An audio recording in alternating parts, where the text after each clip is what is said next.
टांडा विधानसभा के भाजपा विधायक प्रतिनिधि श्याम बाबू से हमारे संवाददाता ने की खास बातचीत। विधायक प्रतिनिधि ने कहा, सबका साथ सबका विकास, पूरी हुई जनता की आस। आइए हम सुनाते हैं उन्हीं की जुबानी। नेशनल खबर 9, मैं कृष्णा कुमार पाठक, टांडा संवाददाता।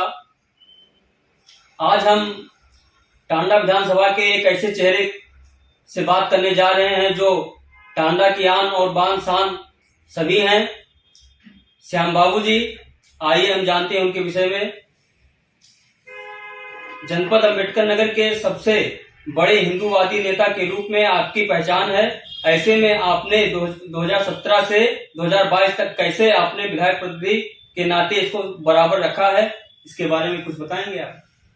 देखिए, 2017 में भारतीय जनता पार्टी ने नारा दिया था, सबका साथ सबका विकास। निश्चित तौर पर मैं इस जनपद में राष्ट्रवादी सांस्कृतिक संगठनों से जुड़कर हमेशा हिंदुओं का पक्ष रखा, क्योंकि प्रदेश जानता है कि किस प्रकार 2012 से 2017 तक मुस्लिम आतंकवादी, मुस्लिम आतंकी, मुस्लिम गुंडे उत्तर प्रदेश में हिंदुओं को किस प्रकार उपेक्षित रखा और उनका उत्पीड़न किया। क्योंकि भारतीय जनता पार्टी का नारा सबका साथ सबका विकास था। इस दौरान मैंने पूरा प्रयास किया कि किसी के साथ अन्याय न हो, किसी के साथ योजनाओं को देने में कोई लापरवाही ना हो। हमने नहीं देखा कि अमुक जाति का व्यक्ति है या अमुक धर्म का व्यक्ति है।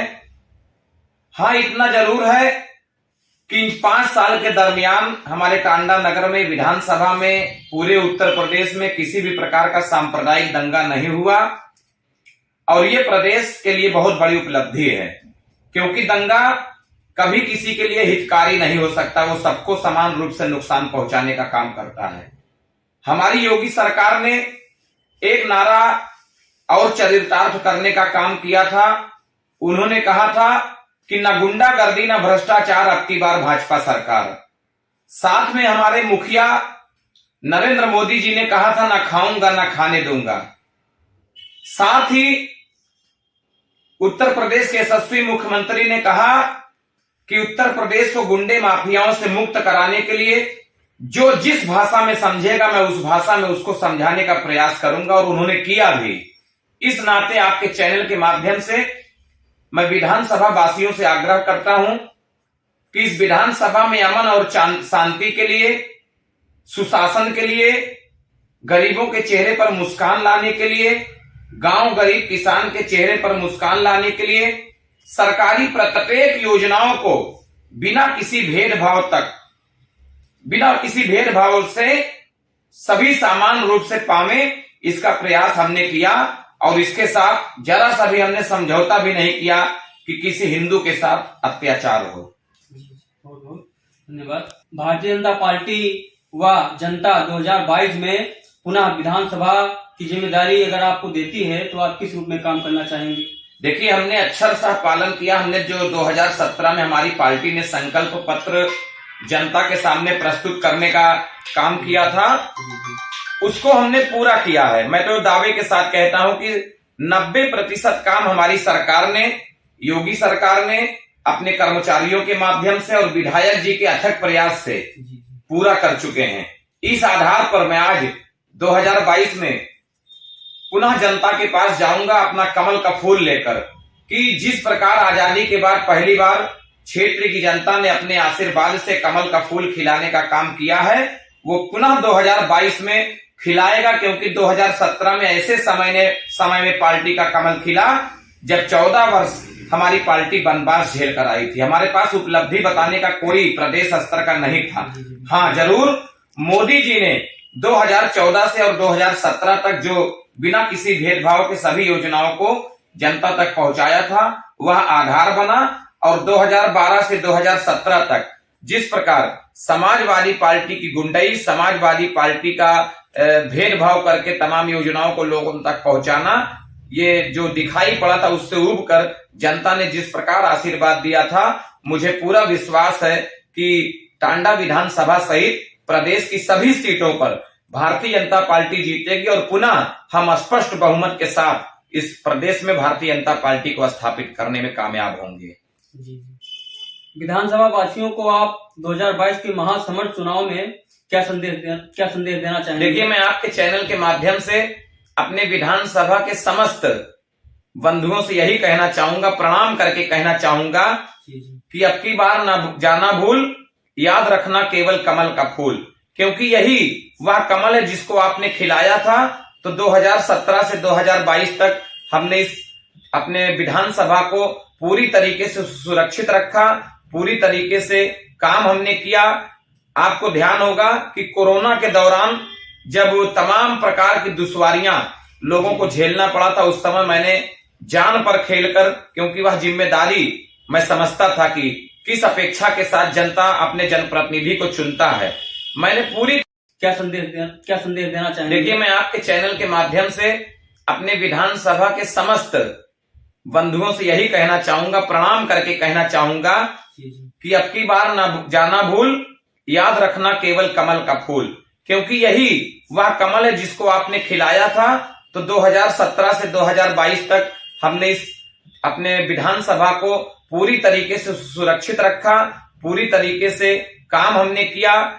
आपको ध्यान होगा कि कोरोना के दौरान जब तमाम प्रकार की दुश्वारियां लोगों को झेलना पड़ा था, उस समय मैंने जान पर खेलकर, क्योंकि वह जिम्मेदारी मैं समझता था कि किस अपेक्षा के साथ जनता अपने जनप्रतिनिधि को चुनता है, मैंने पूरी तरीके से कोरोना जैसी महामारी में अपने आप को लगाया। अगर किसी को अस्पताल की जरूरत है, किसी को बेड की जरूरत है, किसी को वेंटिलेटर की जरूरत है, डॉक्टर की जरूरत है, ऑक्सीजन की जरूरत है, तो मैंने घर बैठकर नहीं, फोन पर नहीं, बल्कि ऐसे पेशेंट के बीच में उनके परिजनों से मिलकर हर संभव यह प्रयास किया कि इन कोरोना जैसे महामारी को झेल रहे परिजनों को मैं सुरक्षित कर पाऊं, जो संक्रमित हैं उनको अच्छी व्यवस्था दे पाऊं। इसके लिए केवल मैं नहीं, बल्कि मेरी सरकार ने, योगी सरकार ने हर संभव यह प्रयास किया कि अधिक से अधिक लोगों को इस तरह का लाभ दिया जा सके, ताकि कोरोना जैसी महामारी से अपने जनपद को, अपने प्रदेश को, अपने देश को जिताया जा सके।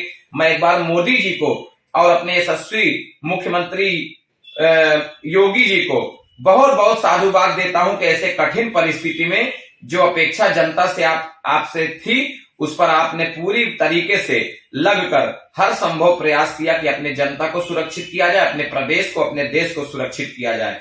मैं तो जानता हूं कि जब अचानक कोरोना आया, अपने देश में संसाधन की कमी थी, लेकिन ताबड़तोड़ हमारी प्रदेश और केंद्र की सरकार ने ऑक्सीजन प्लांट, ऑक्सीजन की कमी नहीं आने दिया। ये निश्चित रूप से अपने विधानसभा की जनता की तरफ से मैं माननीय मोदी जी और माननीय योगी जी को बहुत बहुत साधुवाद देता हूं। और देखिए, बहुत बड़ी संख्या में खतरा बना था कि तीसरी लहर आएगी तो वो और खतरनाक होगा, लेकिन देश के 135 करोड़ 125 करोड़ देशवासियों को कोरोना वैक्सीन लगाकर मोदी जी ने सुरक्षित करने का काम किया। आज उसी का असर है कि थर्ड वेव में कोरोना का असर, हो सकता मुझे कोरोना हो गया लेकिन मैं जान नहीं पाया। जिस प्रकार हम सर्दी, जुकाम, बुखार ऐसे छोटी बीमारियों के साथ जीने की आदत डाल चुके हैं, उसी प्रकार वैक्सीन लगने के बाद हम और हमारा प्रदेश, हमारा देश सुरक्षित है। बुखार ऐसे छोटी बीमारियों के साथ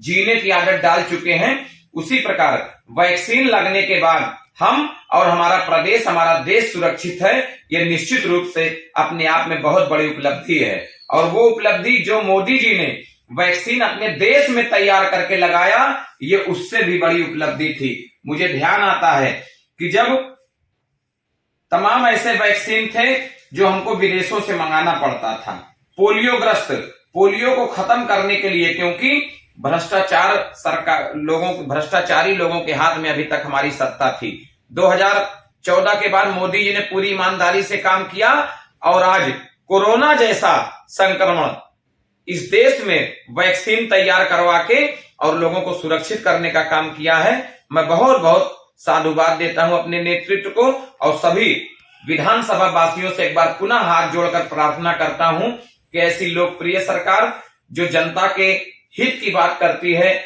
जिसका नारा ही है कि समाज के अंतिम व्यक्ति के चेहरे पर मुस्कान लाना, आज सबका साथ सबका विकास के नारे को चरितार्थ करते हुए भारतीय जनता पार्टी ने सबका विश्वास जीता है और आज सबका प्रयास है कि पुनः भारतीय जनता पार्टी उत्तर प्रदेश में काबिज हो, ताकि हमारा जो राम जी का मंदिर है, क्योंकि सपना तो ये भी देखा जा रहा है कि अगर हमारी सरकार आती है, कुछ विपक्षी कहते हैं, तो उस मंदिर को तोड़कर फिर से उस पर मस्जिद बनाकर मुसलमानों को सौंपूंगा।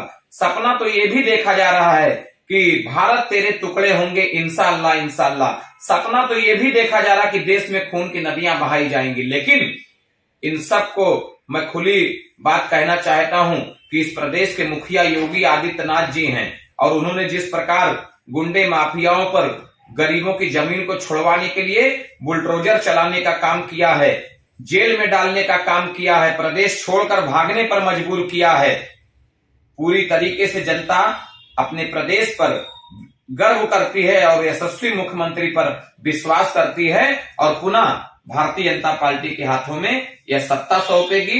भारतीय जनता पार्टी निश्चित तौर पर पद पैसा प्रतिष्ठा के लिए नहीं, बल्कि भारत माता को परम वैभव की शिखर पर पहुंचाने के सपने को साकार करने के लिए राजनीति करती है। ऐसे में देश की जनता, भारतीय जनता पार्टी के कार्यकर्ता एक होकर प्रदेश का उत्थान करने में अपना सहयोग प्रदान करेंगे। आपके चैनल के माध्यम से जो बंधु मुझे सुन रहे हैं उनको भी बहुत बहुत धन्यवाद देता हूं, और कृष्णा पाठक जी, आपने मेरी बात अपने चैनल के माध्यम से लोगों तक पहुंचाने का आपने काम किया, आपको भी मैं बहुत बहुत हृदय से धन्यवाद देता हूं।